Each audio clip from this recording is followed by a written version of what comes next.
Now we have an amazing speaker, Dr. Georgina Smith, who I am honored to call our clinical supervisor. Dr. Smith is a licensed psychologist and addiction trauma and relationship specialist with a diverse background working with children and the chronic mentally ill. Dr. Georgina Smith's practice is in Santa Monica, and she is going to talk about this epidemic we are having and working with the families during this opioid crisis. So here is Dr. Smith. Thank you.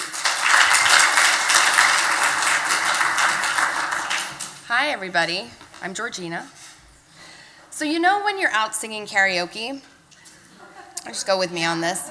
And someone sings that crazy rock song and has the whole crowd up on their feet and you're having a great time.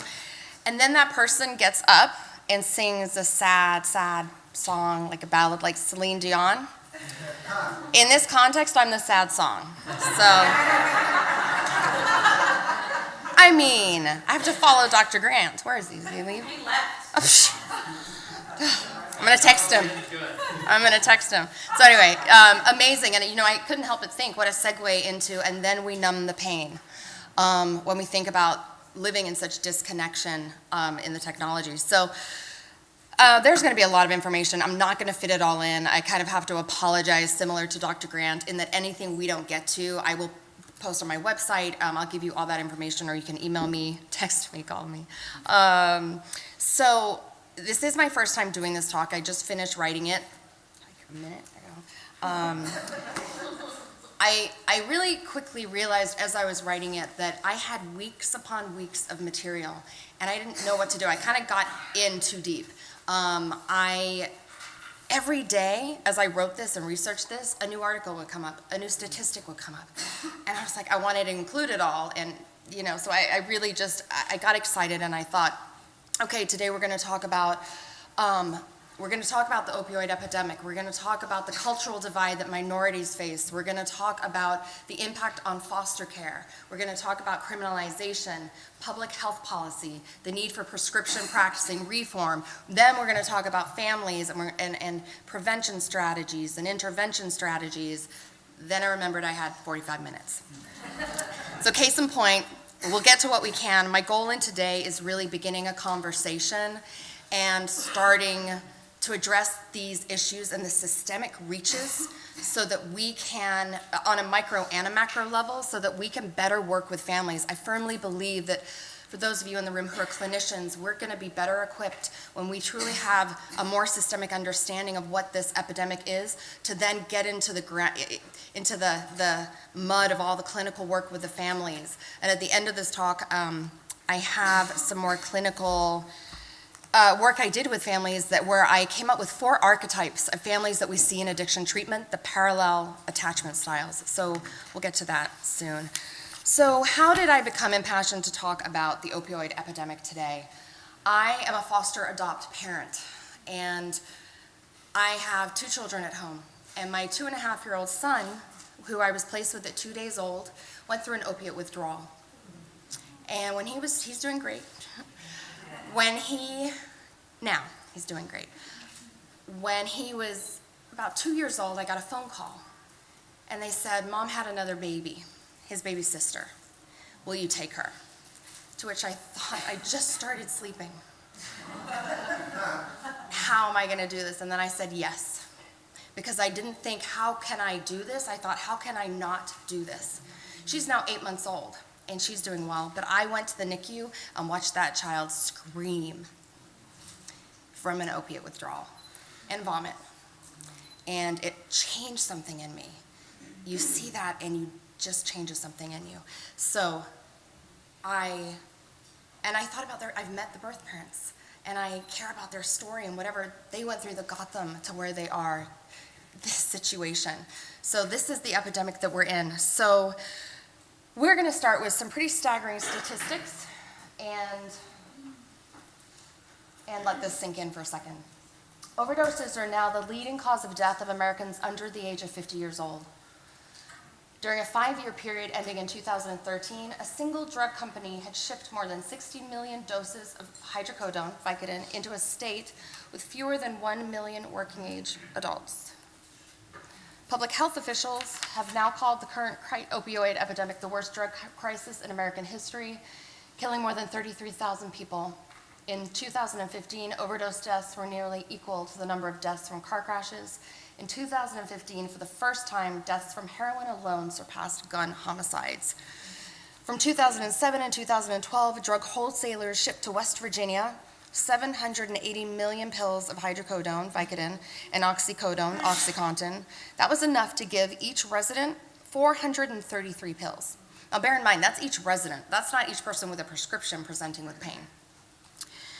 The state has a disproportionate number of people who have jobs that cause physical pain, such as coal mining. It also has high levels of poverty and joblessness, which cause psychic pain. Mental health services, meanwhile, are scant. Yet there is an overwhelming access to painkillers, so you can do the math. During the last decade alone, 65,000 mining jobs had disappeared from the West Virginia economy, and now there was so much more poverty, pain, and hopelessness to chase away. Drug companies had bombarded West Virginia's rural towns in record numbers of narcotics, according to court records, 300,000 tabs of Vicodin to the mom-and-pop pharmacy in the town of War, population 808. 500,000 oxycodone pills to Kermit, population 400.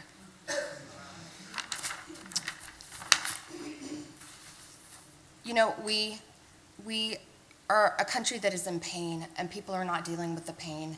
They are turning to painkillers. And the people who are really in great suffering, the payoff of escape is a hard one to overcome. When that brain has received that numbing and that euphoria, the augmented reality in a different way, they don't want to go back.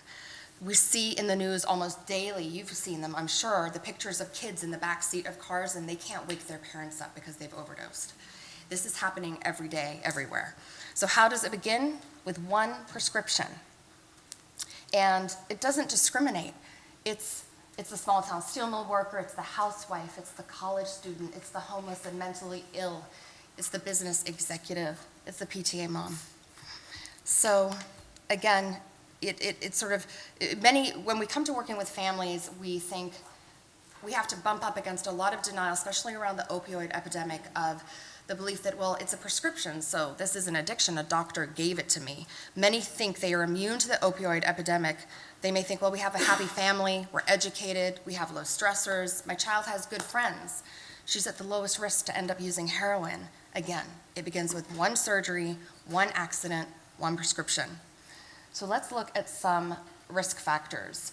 Right now, there was a study that came up with 4 significant risk factors that doctors want to be conscious of when prescribing. And that is that data suggests that if doctors are seeing a younger patient with a history of drug abuse, on psychiatric medications, and who is depressed, then they should be cautious about prescribing opioids for non-cancer pain and monitor these patients more closely.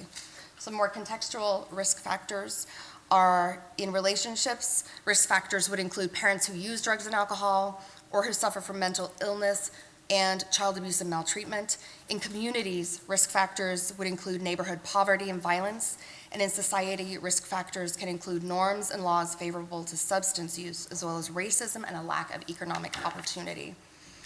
So now I'm going to share a story that I read, and this happened in Philadelphia. A crowd hovered over the man lying on the grass as his skin turned purple. Shara Kowalski crouched next to his limp body, a small syringe in her gloved hand. Squeeze. The antidote filled the man's nostril. The purple faded, then it came back. Kowalski's heart raced. We only gave him one and he needs another. She called to a security guard in McPherson Square Park, a tranquil patch of green in one of the city's roughest neighborhoods.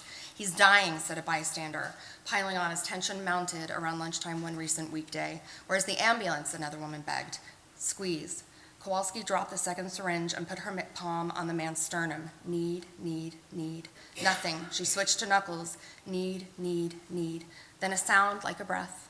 The heroin and methamphetamine overdose that had gripped the man's body started to succumb to Kowalski's double hit of Narcan. With help, the man named Jay sat up. Paramedics arrived with oxygen and more meds. Death held at bay again. Kowalski headed back across the park toward the century-old cream-colored building where she works. She's not a paramedic, said the guard, Sterling Davis. She's just a teen adult librarian. And she's saved 6 people since April. That's a lot for a librarian. This is happening with some of the stories that I couldn't even include in my talk. I was reading more and more about how this is happening in our public libraries because individuals are going and overdosing in the bathrooms. And librarians are now learning resuscitation techniques and how to administer Narcan so that they can get the people back.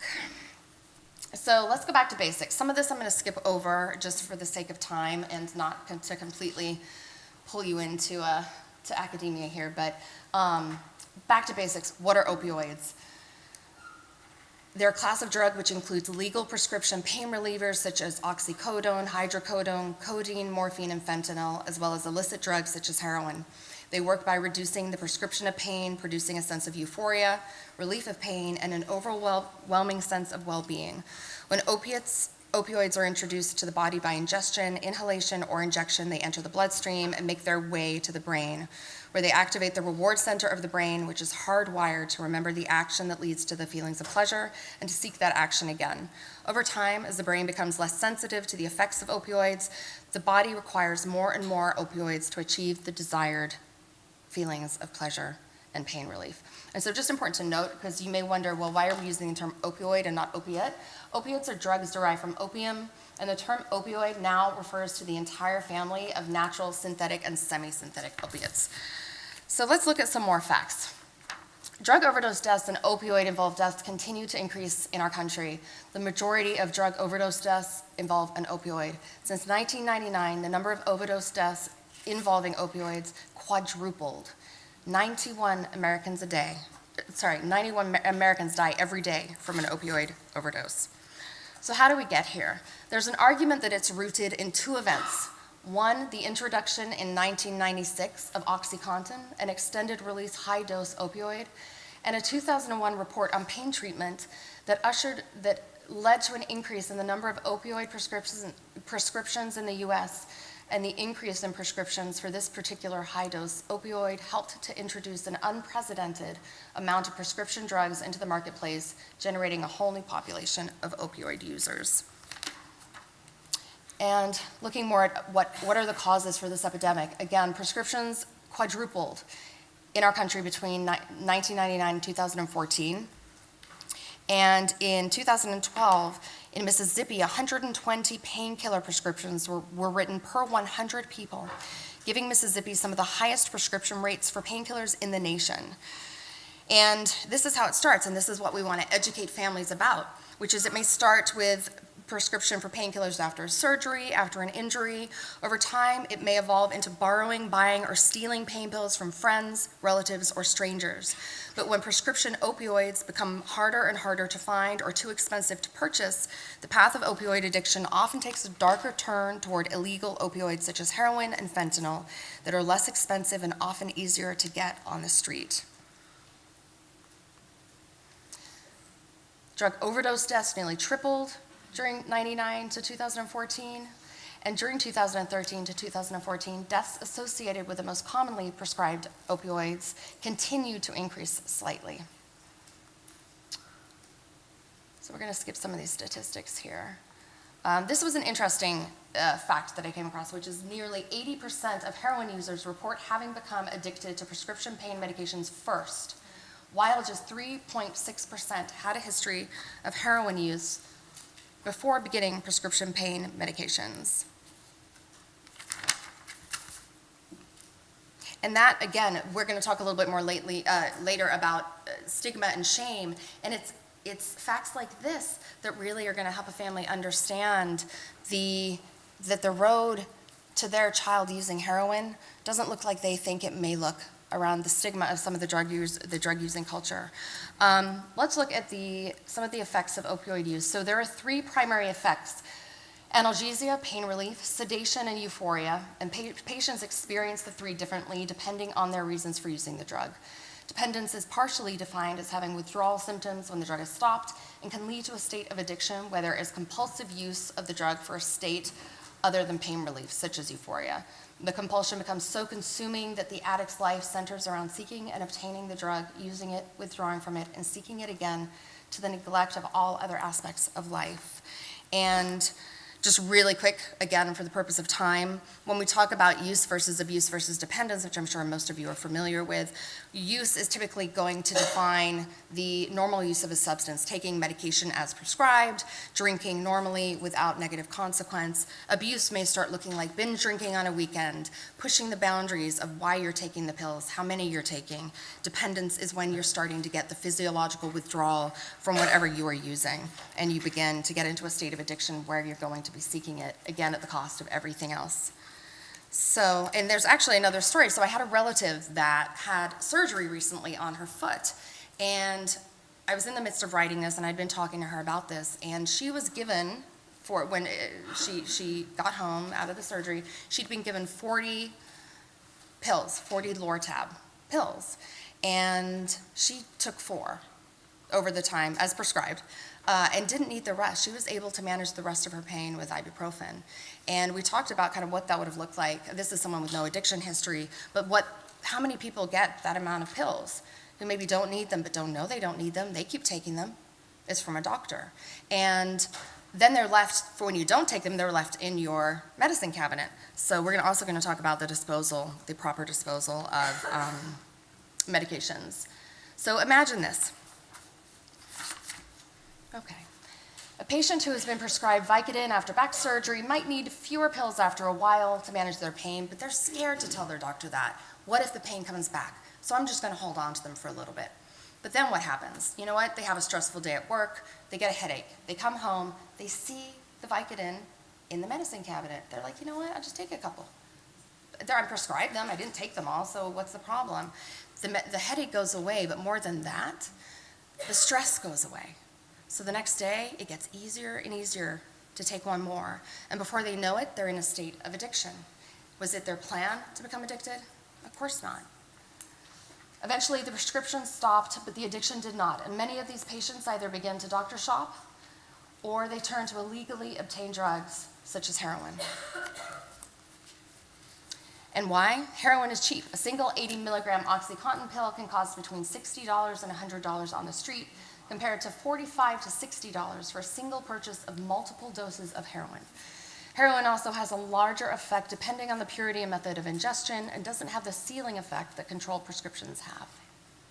So let's talk about the slippery slope of addiction and the rise of fentanyl. New York passed a one-step law in 2012 to crack down on patients stockpiling drugs from different doctors, as well as keeping better records of which doctors prescribe the pills. So patients who had become addicted found themselves without a ready supply. So what happens? Drug dealers seized the opportunity and fled the streets with a cheaper and more easily accessible opioid, heroin. And then there was the rise of fentanyl, which turned the epidemic more deadly. Fentanyl is, depending on the source you read, and I'm sure depending on the manufacturing, is 50 to 100 times more potent than heroin and entirely synthetic, whereas heroin is partially derived from poppy plants. Dealers started to mix fentanyl into their supply recently to drive down costs, increase potency. And fentanyl alone creates significant respiratory depressant effects, leading to more overdoses and simply the inability to breathe. There was an article that I read where police officers were at a scene of an overdose and they had to wear gloves for fear of fentanyl literally touching their skin and harming them because of the level of potency that it has. So the impact on families. I mean, we don't have time to even begin to talk about the breadth and the scope of the impact, but they're put in impossible situations made worse by the fact that an opioid addict often shows no symptoms of drug abuse until they're far along in their addiction. Many people, again, still don't realize the possibility of addiction with a doctor's prescription, nor do they recognize the deadly and potentially criminal slippery slope that can begin with dependency on an opiate. And when addiction does begin with a prescription, it can create a lot of defenses and a lot of barriers that makes it harder for families to get their loved one into treatment because they're struggling to recognize, understand, and accept what is actually going on. In their mind, this is different. That's a key part of remembering when we're talking to a family about this kind of thing is this isn't different. It may start differently, but that's where they're stuck. Again, they often don't believe that someone who started by simply taking pain pills after a surgery could be using heroin. There's stereotypes that are associated with certain types of drug use, and this epidemic is blasting through them all and reminding us that no one is immune and addiction does not discriminate. So I'll share a story here that I read about, and this is the Iacono family in New York. And this really depicts the toll on families that this epidemic is having, and this is just one family, and there's thousands, millions. Rosemary Iacono's oldest brother, Anthony, was given his first pain pill prescription after he hurt his back, had given first pain pill prescription after he hurt his back. He had landed a decent paying job as a longshoreman right out of high school, but hurt his back while working a few years in. Doctors gave him a choice, either take pills or get surgery. He couldn't afford to take the time off work to get the surgery.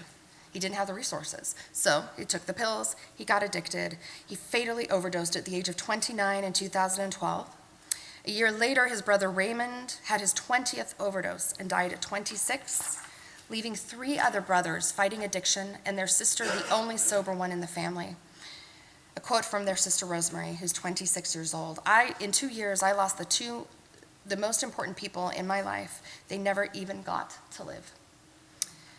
This is a powerful example of the mental and physical decline of addiction and the reverberating loss, again, through just one family. And it all started with a family member who couldn't get surgery because he didn't have the resources to take time off work. So I'm going to jump over this a little bit. Again, looking from a systemic perspective, we want to look at multiple levels of causal factors, which include political and economic, socioeconomic, and individual factors. So I'll just jump on them just a little bit.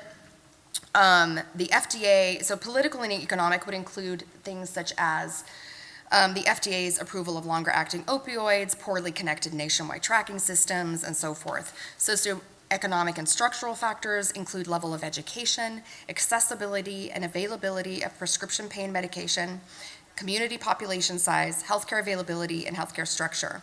If the behavior of healthcare personnel and pharmaceutical companies can be changed, as well as the patient culture of relying predominantly on pain medication to manage pain, this will in essence change the organizational structure, which may reduce unneeded access to prescription pain medication.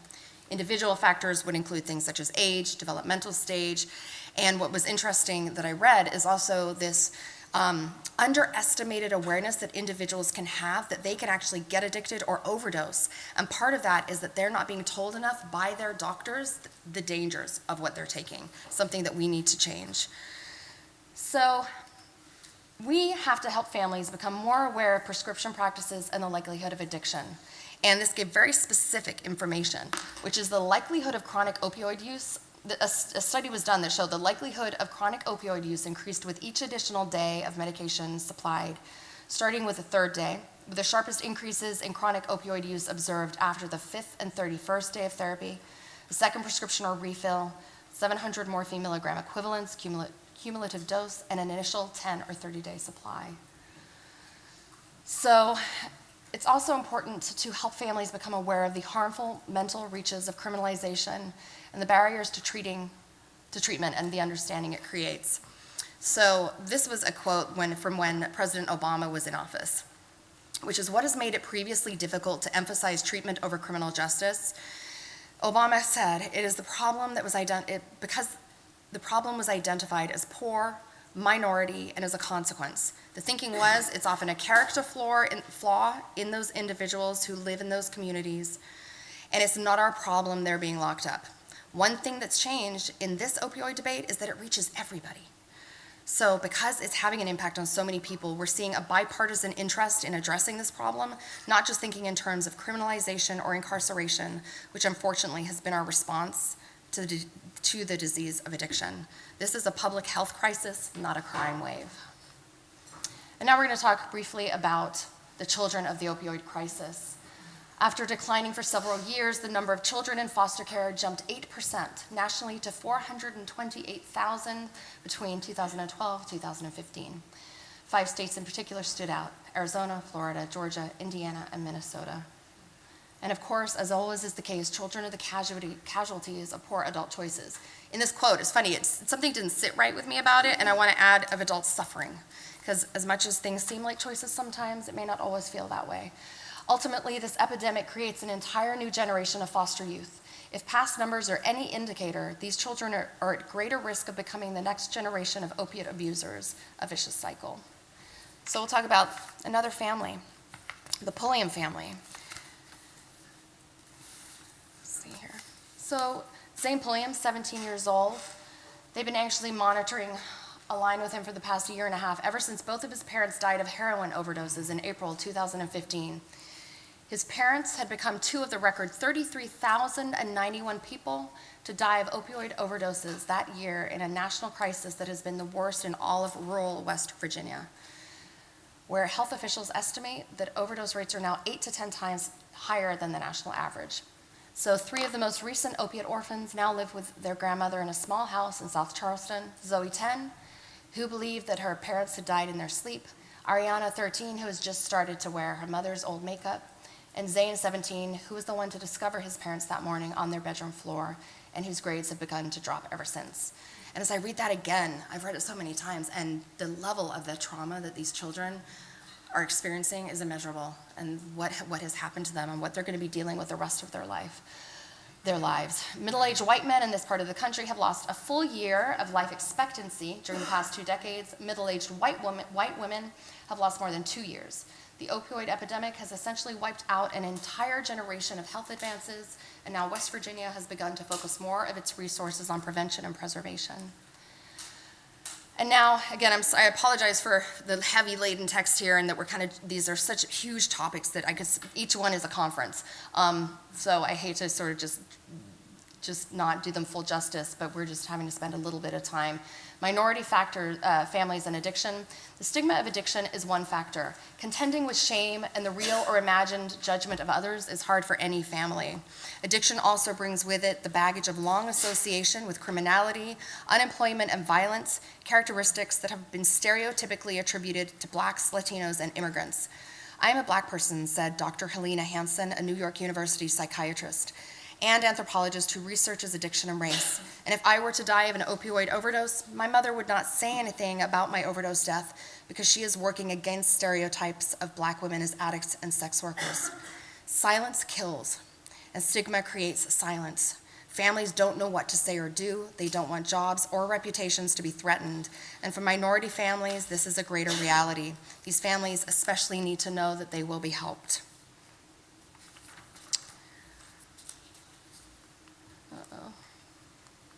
Okay. There's also research that shows this is an infrastructure issue. I'm sorry, actually, let me go back. There's one quote I want to share with you by Dr. Vincent Felitti, which is, dismissing addictions as bad habits or self-destructive behavior comfortably hides their functionality in the life of the addict. We have to remember, and I often work with my clients in this realm of looking whether it's an emotional defense or some maladaptive behavior that they've developed, is where is this rooted? Because at some point in their life, they needed it. That worked for them. It protected them. And it may have become maladaptive in adulthood, but we have to hold some degree of respect and compassion for what led them to this and the functionality of what they're doing. Because as we often say, it's about the addiction, but it's not about the addiction. And when we do that, we can then say, okay, how are we going to change this? And how are we going to respond to this differently? So I'm not going to go into the infrastructure issue too much because, again, of time. Basically, Tom Vilsack, the Secretary of the U.S. Department of Agriculture, cited a lack of housing as a critical driver and perpetuator of the epidemic. And in August, laid out a plan to finance transitional housing for people in treatment for opioid addiction in 22 states. And other speakers called on federal agencies to invest in developing more affordable housing in rural communities. Not going to read this, don't worry. Facts for parents, just go, this is something, if you're working with families, direct them to drugabuse.gov. It's got great statistics on teen use, teen statistics, a lot on teen use about teens mixing certain drugs and the dangers of that, and how are people getting prescription drugs for recreational use. And I have a funny story about this, which is about two and a half years ago, I had my newborn son, and he was probably a week or so old. I hadn't slept. And I ordered for the first time groceries online from one of those online delivery services. And I'd never used them before, but I wasn't going to be getting out to the grocery store. So they came, they knocked on my door, I opened my door, and the guy just burst into my apartment. And he just took the bags and he started going to my kitchen and putting everything away. And I was so I wasn't on my best game. I was sleep deprived. I wouldn't have typically let him in, didn't feel like I had much of a choice. I thought, well, they're either really efficient and they're putting stuff away, or something feels not right. And the next thing he looks at me, he says, I really got to use your bathroom. I've really got to use your bathroom. And so I stayed by the door holding my son. I was like, I'm not moving. And of course I didn't want him to use my bathroom, but he was headed that way anyway. So I said, okay. He was in there longer than I was comfortable with, came out, said goodnight, and left. When I went into my bathroom, and this is a good thing with having a little bit of mild OCD, is you know when you leave all the cabinets closed. They were all open. He'd been looking. Well, I mean, I'm assuming. It doesn't take a rocket scientist. He had most likely been looking for pills, of which there were none, and he didn't take anything else. And it really struck me in that moment, well, what do you have in your medicine cabinets? Who's coming into your house? Where are you getting it? So that was just one example. You can also, so we're going to go through that. Again, not going to go into this too much today. Family education, we got to talk to them about, before we can even get to the therapy, the science of addiction. How quickly can I become addicted to a drug? Which prescription painkillers have a risk of addiction, and how do I recognize a drug overdose? And again, drugabuse.gov is a great resource for this. So what do we need? We got to stay informed and and we're going to get more into the prevention strategy in a little bit, but we've got to know the risks associated and teach and educate about the risks associated with prescription opioid painkillers for dependence and misuse, and the slippery slope that it can take individuals to. Talk to your kids, and if you can't talk to them or they won't talk to you, find someone they will talk to. Lock up your meds, dispose of medications properly, and find out what that means in the city that you're in. If there's drop-off locations, where you can take them. Be diligent, look for signs of drug use, and ask what to do if you suspect drug abuse or an overdose. So let's look at prevention on micro and macro levels. Okay, thank you. We want more school programs. There's a great program in New York called Too Good for Drugs, where uniformed NYPD officers co-teach classes to help dissuade kids from taking drugs. And we want to look at family therapy interventions starting from ground zero, especially with languaging. Something else that struck me as I prepared this talk is many of us who are addiction professionals, we are immersed in this every single day. The language is second nature to us. But when I sit with a family, they may have never even heard the name of the drug, let alone the behaviors, the causes, the effects, the systemic role of the family in all of it. We really have to start from ground zero and putting ourselves in their shoes and starting with education. We also want to look at ACE scores. So for any of you familiar with the ACE study, this is adverse childhood experiences, where they look at certain types of trauma that individuals experience before the age of 18 that can contribute to later mental health and physical health issues. Because when we understand the traumas that are going on, again, we're going to be better equipped to step in and help the individuals. And helping families seek help sooner and have access to help sooner when there are problems in a family, for example, traumas, abuse, divorce, a member struggling with a mental health issue or a phase of life issue, or simply support for a family overwhelmed with life stressors. Peer-to-peer groups there's tons of studies now being done on peer-to-peer groups and how effective they are. So sometimes it's just, in another talk that I do, I talk about one aspect of treatment being relatedness. We need to feel a sense of relatedness sometimes to begin the process of healing, and a sense of feeling like we belong. And it proves this in a study that found the importance of peer support among people who are re-entering the community, which can promote positive outcomes such as reduced substance use and recidivism. Obviously, more affordable therapy options and access to insurance and insurance-covered therapy. Young people in recovery coming and talking to schools and at-risk groups. Families, talk to your kids. We won't get into this too much. Again, what are the implications for public health practice? Awareness among prescribers, pharmacists, et cetera, that authorizing a second opioid prescription doubles the risk for opioid use 1 year later, may deter overprescribing of opioids. An interesting program in Colorado, the emergency departments there are doing a pilot program where they're actually reducing, it's calling pushing alternatives, not opioids, and their goal is to reduce the amount of prescriptions given for opioids and find alternative means of helping clients manage their pain, and they're seeing some really good results from that. There's a great jail program in Chesterfield County, Virginia, and I believe it's a 6-month program, and inmates are actually asking for a longer jail stay because of it. And there's a peer-to-peer element in it. They do have mental health professionals come in. There's a 12-step element, and they can, when they get out of jail, if they ever get triggered, they can come back to the jail, not to be incarcerated, but to be in the program at any time, day or night. Ongoing FDA scrutiny regarding medications. As of June, this is something that popped up as I was writing this. On June 8th, 2017, FDA requests removal of Opana ER, a high-dose opioid, for risks related to abuse, and referenced the necessity of these kind of steps given the public health crisis we are facing. Let's hope this is just the beginning, and that this is going to be happening more. Efforts to decriminalize, educating individuals and families. We're talking schools, pediatricians and doctors' offices, community settings, and days like this. Information days, not only for clinicians, but for families, where they can come and access this kind of information.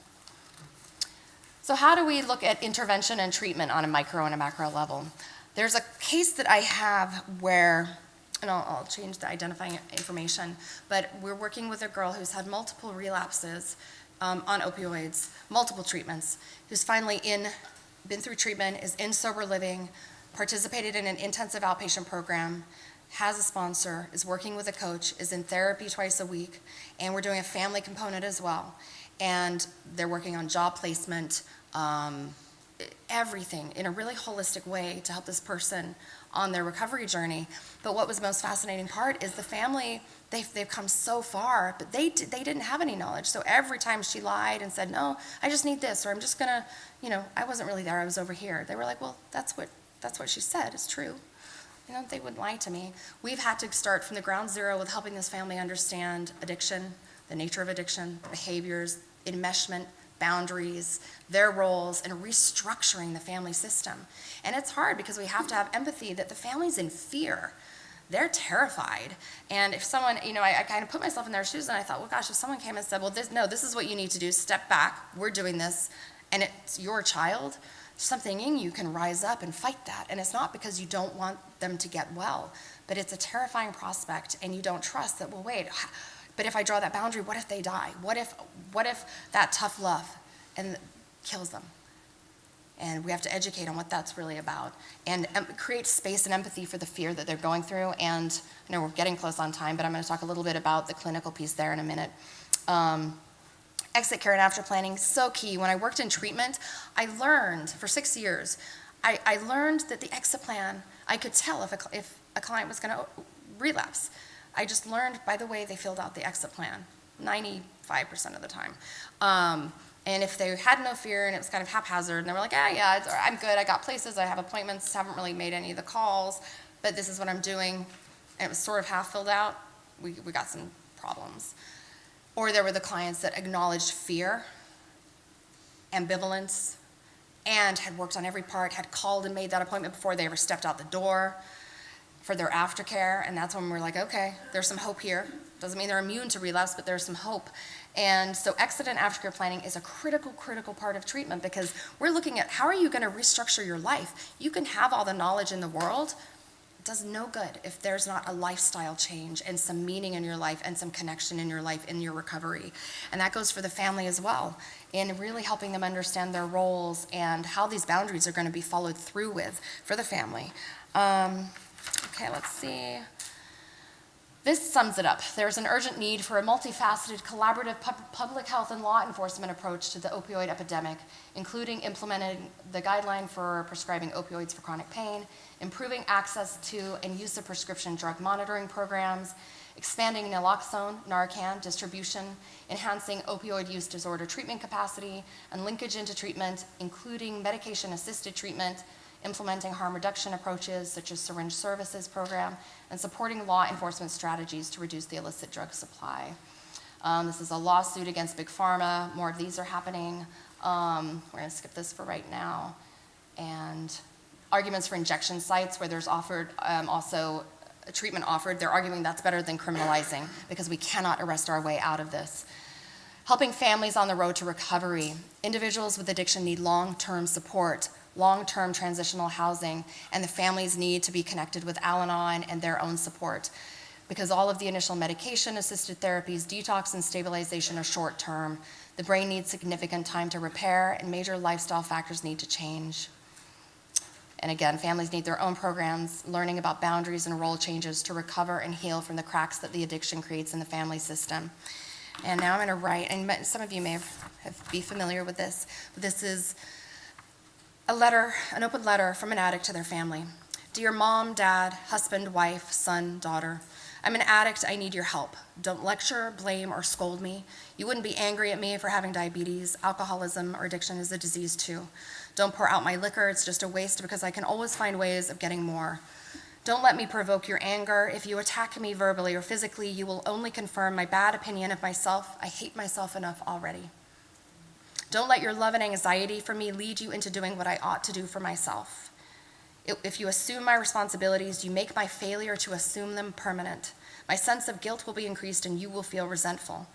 Don't accept my promises. I'll promise anything to get off the hook. But the nature of my illness prevents me from keeping my promises, even though I mean them at the time. Don't make empty threats. Once you have made a decision, stick to it. Don't believe everything I tell you, it may be a lie. Denial of reality is a symptom of my illness. Moreover, I'm likely to lose respect for those I can fool too easily. Don't let me take advantage of you or exploit you in any way. Love cannot exist for long without the dimension of justice. Don't cover up for me or try in any way to spare me the consequences of my drinking or drug use. Don't lie for me, pay my bills, or meet my obligations. It may avert or reduce the very crisis that would prompt me to seek help.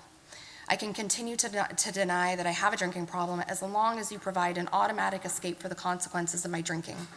Above all, do learn all you can about alcoholism and addiction and your role in relation to me.